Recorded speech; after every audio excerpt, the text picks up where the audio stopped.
بسم الله الرحمن الرحيم. Darussalam Mosque, Thorncliffe Park Drive, Toronto, Canada. Thursday after 12th Tarawih, 7th of December 2000. The Bayan is presented by Hazrat Maulana Mufti Saeed Ahmed Palanpuri Sahib Damad Barakatuhu. الله نحمده ونستعينه ونستغفره ونؤمن به ونتوكل عليه ونعوذ بالله من شرور أنفسنا ومن سيئات أعمالنا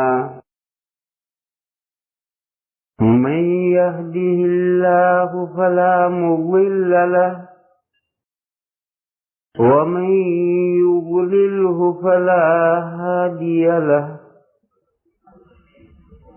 ونشهد أن لا إله إلا الله وحده لا شريك له ونشهد أن سيدنا ومولانا وحبيبنا وشفيعنا محمدا عبده ورسوله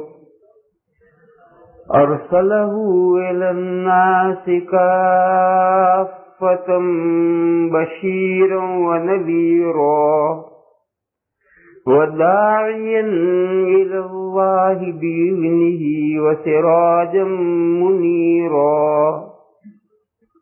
صلى الله تعالى عليه وعلى آله وصحبه وبارك وسلم تسليما كثيرا كثيرا وبعد فأعوذ بالله من الشيطان الرجيم بسم الله الرحمن الرحيم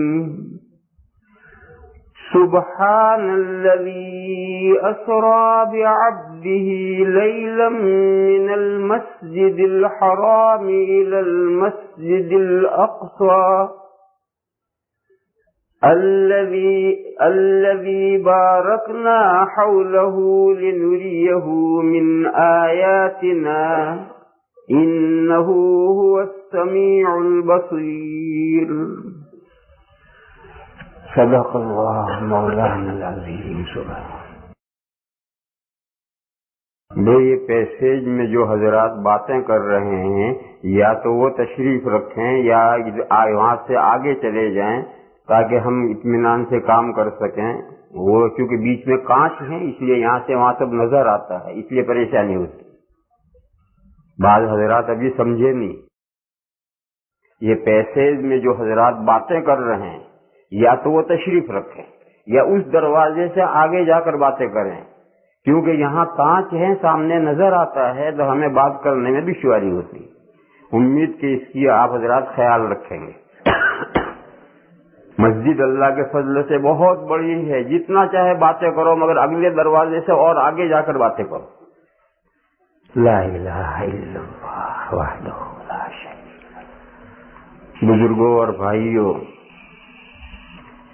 یہ ہمارے مفتی صاحب بھی وہیں کھڑے کھڑے باتیں کر رہے ہیں. سب کی سمجھ میں آیا لیکن مفتی اور مولوی لوگوں کی سمجھ میں نہیں آتا. جب مولوی ہی عمل نہیں کریں گے دوسروں سے کیا کہیں گے؟ لا الہ الا اللہ وحدہ لا شریک لہ. بزرگوں اور بھائیوں، یہ سورہ اسراء کی پہلی آیت ہے جو آج نماز میں پڑھی گئی ہے. اس آیت کریمہ میں اسراء اور معراج کا واقعہ بیان کیا گیا جس سے سبھی مسلمان واقف ہیں. پھر بھی کیونکہ یہ آیت کریمہ آج پڑھی گئی ہے تو اس کی مناسبت سے آج اسراء اور معراج کے واقعے ہی کے سلسلے میں کچھ گزارشات پیش کی جائیں گی. کہیں گے جو اردو بولنے والے یعنی عربوں کے علاوہ جو مسلمان ہیں، عجمی مسلمان، وہ اسراء کا لفظ بہت کم جانتے ہیں. وہ صرف معراج کا لفظ جانتے ہیں، معراج، حضور کی معراج، حضور کے معراج، یہی لفظ جانتے ہیں. اور عرب معراج کا لفظ بہت کم بولتے ہیں، وہ زیادہ تر یہی لفظ اسراء استعمال کرتے ہیں، کیونکہ قرآن کریم میں پوری سورۃ الاسراء ہے، پہلی آیت میں سبحان الذی اسریٰ بعبدہ ہے، اور معراج کا لفظ پورے قرآن میں کہیں نہیں آیا، حدیثوں میں آیا ہے۔ معراج کا لفظ حدیثوں میں آیا ہے، قرآن میں نہیں آیا، اس لیے عربوں کے محاورات میں لفظ اسراء استعمال ہوتا ہے، اور ہم اجمیوں کے اصطلاح میں معراج لفظ استعمال ہوتا ہے۔ تو پہلے تو ان دو لفظوں کو سمجھ لیں اور ان کا مصداق سمجھ لیں۔ اسراء، اسراء یسری اسراء، یہ اسراء مصدر ہے اور اس کے معنی ہیں رات کو چلنا، کہیں بھی آپ رات کو چلیں تو یہ اسراء، اور رات میں کسی کو لے چلنا، دوسرے کو لے چلنا، تو اس کے لیے با آئے گی، اسریٰ بہ۔ اور معراج کے معنی ہیں چڑھنے کا آلہ، یعنی سیڑھی، لفظ معراج کے معنی سیڑھی، چڑھنے کا آلہ۔ عرجہ معنی چڑھنا، کسی اونچائی پر کسی چیز پر چڑھنا عرجہ ہے، اسے معراج کے معنی ہیں سیڑھی۔ حضور اکرم صلی اللہ تعالی علیہ وسلم کو ایک مرتبہ ایک رات میں مکہ مکرمہ سے فلسطین بیت المقدس لے جایا گیا ہے، پھر وہاں بیت المقدس سے پہلے آسمان پر، دوسرے آسمان پر، تیسرے پر، اسی طرح سے ساتویں پر، اور ساتویں کے بعد اللہ نے جہاں تک چاہا حضور کو لے جایا گیا ہے۔ پھر وہاں سے حضور اسی راستے پر واپس آئے ہیں، اسی راستے پر بیت المقدس میں آئے اور وہی بیت المقدس سے مکہ آئے۔ یہ ایک سفر ہے، مگر اس سفر کے دو ٹکڑے کیے گئے ہیں۔ مکہ مکرمہ سے بیت المقدس تک کا جو سفر ہے، اس کے لیے لفظ اسراء آیا ہے، اور قرآن کریم کی اس آیت میں اس کا ذکر ہے۔ پھر بیت المقدس سے جو آسمانوں کی طرف حضور چڑھے ہیں، اس کے لیے لفظ معراج آیا ہے۔ تو اسراء اس کا نام ہے، معراج اس کا نام ہے۔ یہ سفر کے دو ٹکڑے ہیں، اتنے سفر کا نام اسراء اور اس سفر کا نام معراج ہے۔ لیکن عرف میں، لوگوں کی بول چال میں، عرف مانے لوگوں کی بول چال، لوگوں کی بول چال میں عرب مکہ سے لے کر آسمانوں سے اوپر تک سارے سفر کو اسراء کہتے ہیں، اور ہم لوگ مکہ سے لے کر کے اوپر تک سارے سفر کو معراج کہتے ہیں۔ ہم سارے کو معراج کہتے ہیں، وہ سارے کو اسراء کہتے ہیں، ورنہ حقیقت میں یہ سفر کے دو ٹکڑے ہیں، اتنا سفر اسراء ہے اور اتنا معراج ہے۔ یہ جو مکہ مکرمہ سے بیت المقدس تک سفر ہوا تھا، وہ ایک سواری پر ہوا تھا، اور وہ سواری جنت سے لائی گئی، اور اس سواری کا نام تھا براق۔ براق لفظ ہے، یہ برق سے، برق جو بجلی ہوتی ہے، بجلی اس کو برق کہتے ہیں عربی میں، تو یہ اس سواری کا نام ہے براق۔ اور براق اس کو اس لیے کہا جاتا تھا کہ یہ برق رفتار تھا، برق رفتار، تیزی کے ساتھ جانے والا۔ حدیث شریف میں ہے، حضور نے فرمایا کہ جب میں اس جانور سواری پر سوار ہو کر چلا تو وہ پیر رکھتا تھا، جہاں تک نظر جاتی ہے وہاں تک پیر رکھتا، تو کتنا تیز جاتا ہو۔ تو اس کی برق رفتاری کی وجہ سے اس کو براق کہتے ہیں۔ حدیث شریف میں ہے کہ یہ سواری جنت، بخاری کی حدیث ہے کہ یہ سواری جنت سے حضرت جبرائیل علیہ الصلوۃ والسلام لائے تھے، اور یہ گدھے سے کچھ بڑا تھا جانور، اور خچر سے کچھ چھوٹا تھا، گھوڑا نہیں، گدھا اور گھوڑے کے بیچ میں خچر سے کچھ چھوٹا اور گدھے سے کچھ بڑا، اور یہ جیسے جنت سے سواری لائی گئی تھی اور حضور کو اس سواری پر مکہ سے بیت المقدس تک حضرت جبرائیل علیہ الصلوۃ والسلام لے گئے تھے. حضور اس سواری پر بیٹھے تھے, سواری چلتی تھی اور حضرت جبرائیل ساتھ ساتھ چلتے تھے. حضرت جبرائیل کے پاس سواری نہیں تھی اور فرشتوں کو کوئی سواری کی ضرورت نہیں. اور یہ جو لوگوں میں مشہور ہے خاص طور پر بدعتیوں میں کہ براق کا سارا جسم تو گھوڑے جیسا تھا اور اس کا چہرہ عورت جیسا تھا, یہ لغو اور فضول اور جھوٹی بات ہے. قرآن و حدیث سے اس کا کوئی ثبوت نہیں. عام جانور ہوتا ہے, ایسے ہی جانور تھا. بدعتیوں کے یہاں تم دیکھو گے گھروں میں مسجدوں میں براق بنا رکھا ہوگا, سارا گھوڑا ہوگا اور آگے منہ عورت جیسا ہوگا. یہ سب جھوٹی باتیں ہیں, لغو باتیں. علماء کرام نے اس کی صراحت کی ہے کہ قرآن و حدیث سے یہ چیز ثابت نہیں ہے. بخاری کی حدیث میں فقط اتنے الفاظ آئے ہیں کہ وہ حضرت جبرائیل جنت سے لائے تھے, گدھے سے کچھ بڑا تھا اور خچر سے کچھ چھوٹا تھا, اور جب وہ چلتا تھا تو وہ اپنا پیر منتہائے نظر پر رکھتا تھا. آدمی کی نگاہ جہاں تک پڑتی ہے وہاں پیر رکھتا تھا, اتنا تیزی کے ساتھ جاتا تھا. غرض مکہ مکرمہ سے بیت المقدس تک کا یہ سفر اس براق پر ہوا تھا. پھر بیت المقدس سے جو آسمانوں پر حضور چڑھے تھے تو اس کے لیے سیڑھی رکھی گئی تھی, تو وہ سیڑھی کو عربی میں معراج کہتے ہیں. تو چونکہ سیڑھی سے پہلے آسمان پر, دوسرے آسمان پر, تیسرے آسمان پر, یہ سیڑھی سے حضور 7ویں آسمان تک گئے ہیں, اس لیے اس کا نام حدیث میں معراج ہے. اور یہ اس کے لیے اسرا لفظ ہے. یہ دو لفظ الگ الگ ہو گئے. یہ ایک مضمون پورا ہوا. اس کے بعد دوسرا مضمون یہ ہے کہ قرآن کریم نے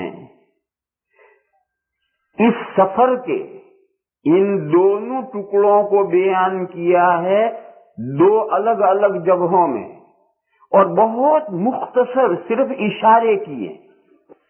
کیوں؟ قرآن کریم تاریخ کی کتاب نہیں ہے, کوئی وہ ہسٹری کی کتاب نہیں. قرآن کریم جو بھی واقعہ ذکر کرتا ہے وہ کسی عبرت کے لیے اور کوئی سبق لینا ہوتا ہے اس میں. وہ واقعے کی ڈیٹیل اور تفصیلات نہیں ذکر کرتا. جو واقعے کی تفصیلات ضروری ہوتی ہیں وہ حدیثوں میں حضور اکرم صلی اللہ تعالی علیہ وسلم وہ تفصیل ذکر کرتے ہیں. باقی قرآن کریم میں چونکہ یہ تاریخ کی کتاب نہیں ہے تو کتاب ہدایت ہے. قرآن کریم تو کتاب ہدایت ہے, لوگوں کی رہنمائی کے لیے آئی ہے. لہذا کوئی بھی تاریخی واقعہ ہوگا تو اس تاریخی واقعے کے وہ ٹکڑے قرآن بیان کرے گا جس میں سے کوئی ہدایت اور سبق نکلتا. جب یہ ہے تو اب سارا سفر یہاں سے لے کر وہاں تک کا سارا سفر ایک جگہ بیان کرنا ضروری نہیں. کیوں؟ وہ کوئی تاریخی طور پر قرآن نے تھوڑے بیان کیا. لہذا سفر کا یہ ٹکڑا یہاں ہے اور وہ ٹکڑا سورہ نجم میں ہے. یہاں کیوں ہے جو ٹکڑا؟ یہاں پھر آگے پورے رکوع میں جو سورہ اسراء کا پہلا رکوع ہے اس پورے رکوع میں بنی اسرائیل نے یعنی یہود نے, عیسائی تو ابھی وہ جو ان کا زمانہ نہیں آیا, حضرت عیسیٰ علیہ السلام پیدا نہیں ہوئے. عیسیٰ علیہ السلام کی پیدائش سے پہلے بنی اسرائیل نے یعنی یہود نے بیت المقدس کے اندر جو جو شرارتیں کی ہیں اور بیت المقدس کے ساتھ جو جو بدتمیزیاں کی ہیں اور بیت المقدس کو اجاڑا ہے اور توہین کی ہے, وہ پورے رکوع میں اس کا بیان ہے کہ تم نے بیت المقدس کے ساتھ یہ کیا اور یہ کیا اور یہ کیا اور یہ کیا. تو یہ بیان یہاں سے شروع ہوا ہے. پہلی آیت میں بیت المقدس کی اہمیت بیان کی گئی ہے کہ یہ بیت المقدس تو اتنا اہم ہے کہ ہم اپنے حبیب کو, اپنے خاص بندے کو, آخری پیغمبر کو جو تمام پیغمبروں کے سردار ہیں ان کو ایک رات میں یہاں سے وہاں تک سفر کرا کے ہم لے گئے ہیں. اور وہ ایسی جگہ ہے کہ اس کے ارد گرد ہم نے برکتیں رکھی. صبح میں ترجمہ کرتا ہوں آیت کا. سبحان الذی اسری بعبدہ لیلا من المسجد الحرام الی المسجد الاقصی. پاک ہے وہ ذات جو لے گئی اپنے بندے کو ایک رات میں، سبحان الذی اسری بعبدہ لیلا، مسجد حرام سے مسجد اقصی تک، یعنی یہاں سے وہاں تک جانے کے لیے صرف ایک رات خرچ ہوئی۔ مکہ سے بیت المقدس کا سفر اب تو میرے خیال سے 2 گھنٹے فلائٹ ہوگی، اگر جائیں فلائٹ سے 2 گھنٹے کی فلائٹ ہوگی، لیکن حضور کے زمانے میں یہ سفر 40 دن کا تھا یا 45 دن کا۔ مکہ سے بیت المقدس 45 دن میں، 1.5 مہینے میں پہنچتے تھے۔ کتنا سفر، 45 دن کا سفر اللہ فرماتے ہیں کہ ہم نے ایک رات میں کرا دیا۔ سبحان الذی اسری بعبدہ، پاک ہے وہ ذات، پاک ہے وہ ذات، یعنی وہ ذات اپنے تمام کمالات کی مالک ہے، اس میں کوئی کمی نہیں ہے، نقص نہیں ہے، کوئی کام وہ ہستی نہ کر سکے، ایسا نہیں، وہ تو پاک ہے، تمام کمیوں سے عیوب سے پاک ہے۔ وہ تو جو چاہے تو ایک رات ہوئی، وہ تو چٹکی بجاتے کر سکتی ہے وہ ذات، تو جو اپنے خاص بندے کو ایک رات میں بیت المقدس سے اس کا مسجد حرام سے بیت المقدس تک لے گئی۔ الذی بارکنا حولہ، وہ بیت المقدس جس کے ارد گرد ہم نے برکتیں رکھی ہیں، یعنی وہ بیت المقدس جو فلسطین میں جو مسجد ہے اللہ کی، اس مسجد کا ارد گرد کا ایریا، یعنی وہ پوری کنٹری، اس میں ہم نے برکتیں رکھی ہیں۔ الذی بارکنا حولہ، حضور کو یہاں سے وہاں کیوں لے گئے؟ لنریہ من آیاتنا، تاکہ دکھلائیں ہم حضور کو، تاکہ دکھلائیں ہم ہمارے بندے کو ہماری بڑی بڑی نشانیوں میں سے۔ انہ هو السمیع البصیر، بے شک اللہ تعالی خوب سننے والے ہیں، خوب دیکھنے والے ہیں۔ ان کی حکمت اور مصلحت کا تقاضا ہوا تو اپنے بندے کو لے گئے۔ یہاں سے یہ مضمون شروع ہوا ہے بیت المقدس کی اہمیت بیان کرنی ہے کہ بیت المقدس وہ جگہ ہے۔ پھر اس کے بعد آگے مضمون شروع ہوا ہے، اور پورے رکوع میں یہ مضمون آیا ہے کہ اس بیت المقدس کے اندر تم نے یہ خرابیاں کی ہیں، یہ شرارتیں کی ہیں، اس طرح سے ادھم مچایا ہے، اس طرح سے بیت المقدس ویران کیا ہے، اجاڑا ہے، وہ پورا رکوع اسی بیان میں۔ تو اصل اسراء کا واقعہ بیان کرنا مقصود نہیں ہے، اصل تو اس جگہ کی اہمیت بیان کرنی ہے، لہذا اتنا بیان کافی۔ اور دوسرا ٹکڑا بیت المقدس سے آسمانوں کے اوپر،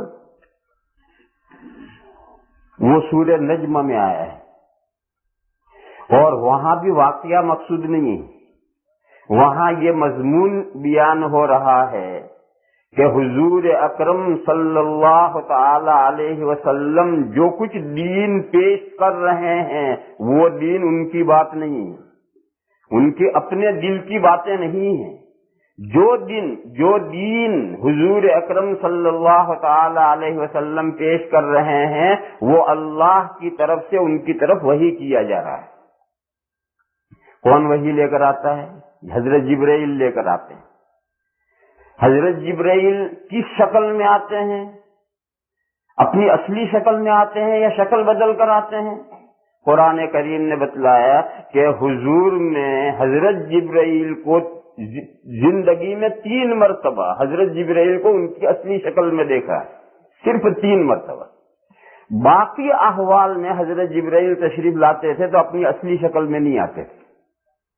تو یہ مضمون وہاں چل رہا ہے۔ وہ تیسرا موقع ہے جب حضرت جبرائیل حضور کے ساتھ گئے تو حضرت جبرائیل اپنی اصلی شکل میں نہیں، یہاں سے بیت المقدس تک گئے، وہاں سے چڑھے چڑھے چڑھے چڑھے چڑھے 7واں آسمان آ گیا، 7ویں آسمان سے بھی آگے چلے تو بارڈر کی بیری آئی۔ بیری جانتے؟ بیری کا درخت، بور کھائے گجراتی والے، بور کھائے، اردو والے تو بیری سمجھتے ہیں لیکن گجراتی بیری نہیں سمجھیں گے بیری کیا ہے۔ تو تم اسٹرابری نہیں، کہیں آپ اسٹرابری سمجھے، لا الہ۔ اور وہ بارڈر ادھر کی دنیا اور ادھر کی دنیا کا بارڈر ہے، ادھر کی تمام چیزیں بس وہیں رک جاتی ہیں، اس سے آگے نہیں جاتی۔ وہ بارڈر کی بیری ہے، بیری کا درخت ہے، اور وہ بارڈر کی وہ بیری کا جو درخت ہے وہ بارڈر ہے، ادھر کی کوئی چیز وہاں سے آگے نہیں جاتی. اس کے لیے عربی میں لفظ ہے سدرۃ المنتہا. سدرہ کے معنی ہے بیری کا درخت اور منتہا کے معنی بارڈر، آخری حد. تو سدرۃ المنتہا ہے، وہ بارڈر کی بیری ہے. جب حضور کے ساتھ حضرت جبرائیل اس سدرۃ المنتہا پر پہنچتے ہیں تو سدرۃ المنتہا پر پہنچ کر حضرت جبرائیل اپنی اصلی شکل میں ہو گئے. مکہ سے وہاں تک اپنی اصلی شکل میں نہیں تھے، مگر وہاں پہنچ کر اصلی شکل میں ہو گئے تھے. تو حضور نے تیسری مرتبہ حضرت جبرائیل کو وہاں اصلی شکل میں دیکھا. تو میں نے تھوڑی سی غلطی کی، 3 مرتبہ نہیں 2 مرتبہ. یہ جو 3 مرتبہ میں نے کہا یہ غلط کہا، 3 مرتبہ نہیں.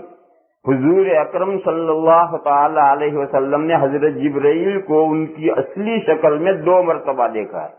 1 مرتبہ زمین پر اور 1 مرتبہ سدرۃ المنتہا پر. بس پوری زندگی میں حضرت جبرائیل کو ان کی اصلی شکل میں 2 مرتبہ حضور نے دیکھا ہے. بقیہ تمام شکلوں میں حضرت جبرائیل کوئی دوسری صورت اختیار کر کے آتے تھے اور وہ کوئی معین صورت اختیار کر کے نہیں آتے تھے. البتہ اکثر حضرت یحییٰ کلبی رضی اللہ تعالی عنہ ایک صحابی تھے، ان کی شکل میں آتے، لیکن کبھی کسی اور شکل میں بھی آتے ہیں. تو یہ مضمون وہاں بیان ہو رہا ہے. اس مناسبت سے وہاں معراج کا ذکر آیا ہے کہ جب حضور معراج میں گئے اور سدرۃ المنتہا پر پہنچے تو وہاں حضور نے اپنے حضرت جبرائیل کو ان کی اصلی شکل میں دیکھا ہے. اس مناسبت سے یہ ٹکڑا وہاں آیا ہے اور اس بیت المقدس کی اہمیت بیان کرنے کے مقصد سے یہ ٹکڑا یہاں آیا. تاریخ بیان کرنا نہ یہاں مقصد ہے نہ وہاں مقصد ہے. وہاں اللہ پاک کا ارشاد ہے وَالنَّجْمِ إِذَا هَوَى، قسم ہے ستارے کی جب وہ گرتا ہے، یعنی غروب ہوتا ہے، یعنی ڈوبتا ہے.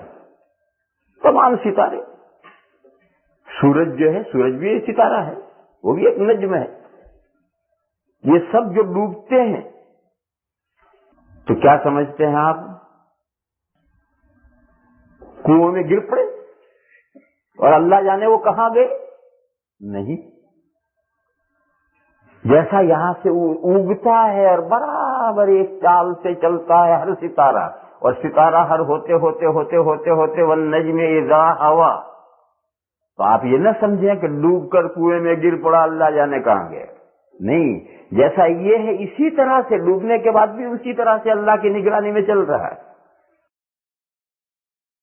ما ضل صاحبكم وما غوا، اس کو مثال میں پیش کیا ہے کہ ادھر سے ستارہ یہاں سے آپ کو یہاں تک پہنچ رہے ہو، بالکل صحیح رخ پر جا رہا ہے، ذرا کہیں بھٹکتا نہیں ہے. ایسا ڈوبنے کے بعد بھی نہیں بھٹکتا. اس ایگزامپل کی قسم کھا کر کے پھر آگے بات شروع کی ما ضل صاحبكم وما غوا، نہیں گمراہ ہوئے تمہارے ساتھی یعنی حضور اکرم صلی اللہ تعالی علیہ، اور نہ راہ سے بھٹکے. ضل اور غوا کے ایک ہی معنی ہے. جیسا یہ ستارہ جو ڈوبتا ہے یہ ڈوب کر راہ سے نہیں بھٹکتا، ہر مخلوق اللہ کی نگرانی میں ہے. اسی طرح سے تمہارے ساتھی، تمہارے صاحب، وہ بھی جو دین پیش کر رہے ہیں اس دین کے پیش کرنے میں کہیں انہوں نے ٹھوکر نہیں کھائی، کہیں انہوں نے کوئی غلطی نہیں کی، کہیں کوئی غلط بات انہوں نے نہیں پیش کی. ما ضل صاحبكم وما غوا وما ينطق عن الهوى، اور نہیں بولتے ہیں وہ خواہش نفس سے. جو باتیں دین کی تمہیں بتا رہے ہیں وہ اپنے نفس کی خواہش سے نہیں بولتے. وما ينطق عن الهوى ان هو الا وحی یوحی، نہیں ہے وہ باتیں مگر وحی جو ان کی طرف بھیجی گئی. وہ جو کچھ بیان کرتے ہیں، جو کچھ بولتے ہیں، جو کچھ دین پیش کرتے ہیں، وہ ان کے خواہش نفس کی باتیں نہیں ہیں، وہ ان کی طرف وحی کی گئی ہیں، وہی بولتے ہیں اور تمہیں پہنچاتے ہیں. اب سوال پیدا ہوا کہ وحی لے کر کون آئے؟ علمہ شدید القوی، سکھلایا ہے ان کو